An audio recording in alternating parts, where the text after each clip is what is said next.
మహేశ్వరం నియోజకవర్గంలో షాదీ ముబారక్ చెక్కుల పంపిణీ జరుగుతున్నదట. చాలా మంది వచ్చి లైన్లు కట్టి ఎమ్మెల్యేల చేతుల మీదుగా చెక్కులు తీసుకుంటుండ్రట. అక్కడ ఎవరన్నా మాట్లాడిండ్రా, ఏం మాట్లాడిండ్రా అనేది ఒకసారి అడుచుకుందాం పాండ్రి. नमस्ते रेवंत रेड्डी सर।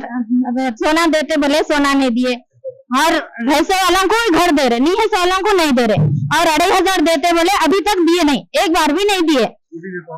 स्कूटी देते बोले, स्कूटी की तो दूर की बात, यहाँ 2500 देते बोले 2500 नहीं दे रहे, बस एक फ्री दे रहे, और वो कंडक्टर क्या कर रहे, आगे जाके रोक रहे। ఇంకెక్కడి తులం బంగారం అక్క, 50,000కు తులం అన్నట్టు ధరలు దిగొచ్చినా ఇచ్చేటట్టు లేదు సర్కారు. ఇప్పటికే మంత్రులు, ఎమ్మెల్యేలు, కాంగ్రెస్ పార్టీ లీడర్లు తులం బంగారం మీద ఇంకా ఆశలు పెట్టుకున్నారా మీరు అన్నట్టు మాట్లాడుతున్నారు. ఈ ఇంటి ఆడపడుసుకు నెలకు 2,500 ముచ్చట ఇప్పటి వరకు దిక్కు లేదు, దివానా లేదు. స్కూటీ ముచ్చట ఎంత మాట్లాడుకుంటుంటే అంత మంచిది అన్నట్టుంది సర్కారు. నీతిగా అడిగి అడిగి నోరు నొప్పి లేచినోళ్ళు సపోర్ట్ చేయకుండానే ఉన్నారు. ఇంకెక్కడి సోనా, ఇంకెక్కడి తులం బంగారము, కనీసం పావులెత్తు బంగారం అని ఇచ్చే ఆలోచన పుట్టదో వాళ్ళకు. ఏమనంటే యుద్ధాల వల్ల, దానివల్ల, దీనివల్ల బంగారం ధర పెరిగింది కాబట్టి ఇస్తలేమంటుర్రు. మరి నెలకు 2,500 ఇచ్చుడు ముచ్చట ఎందుకు ఇస్తలేరు కావచ్చు అంటే దానికి సమాధానం లేదు.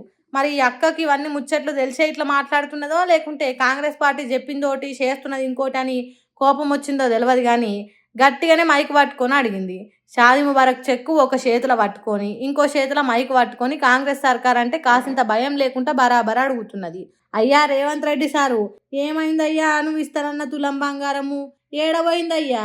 బంగారం బంగారం అని బాగా ఆశ పెడతావు కదా, ఏమైందయ్యా సీఎం సారు?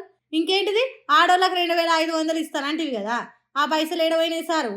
అదిగాక బడి కాలేజీలకు పోయి ఆడపిల్లలకు స్కూటీలు కొనిస్తా అంటివి కదా, అవేడబాయే? తూర్పుకు తిరిగి దండం పెట్టుకునేటట్టు చేసినావు కదా సీఎం రేవంత్ రెడ్డి సారు అన్నట్టు మాట్లాడింది. మహేశ్వరం ఎమ్మెల్యే సబితా ఇంద్రారెడ్డి మేడం ఉండే వరకు ఇంకింత ధైర్యం వచ్చినట్టు అయింది కావచ్చు. ఇంకో మాట ఎక్కువనే మాట్లాడింది. ఈ తిరుగా సీఎం రేవంత్ రెడ్డిని నిలదీస్తుంటే అక్కడున్నోళ్ళు సాపట్లు కొట్టిండ్రు. తోచకుంటే బయటి నుంచి మాటలు అందించిండ్రు. అంటే పబ్లిక్లో కాంగ్రెస్ పార్టీకి ఎటువంటి పతార పెరుగుతున్నదో చూడుండ్రిగా.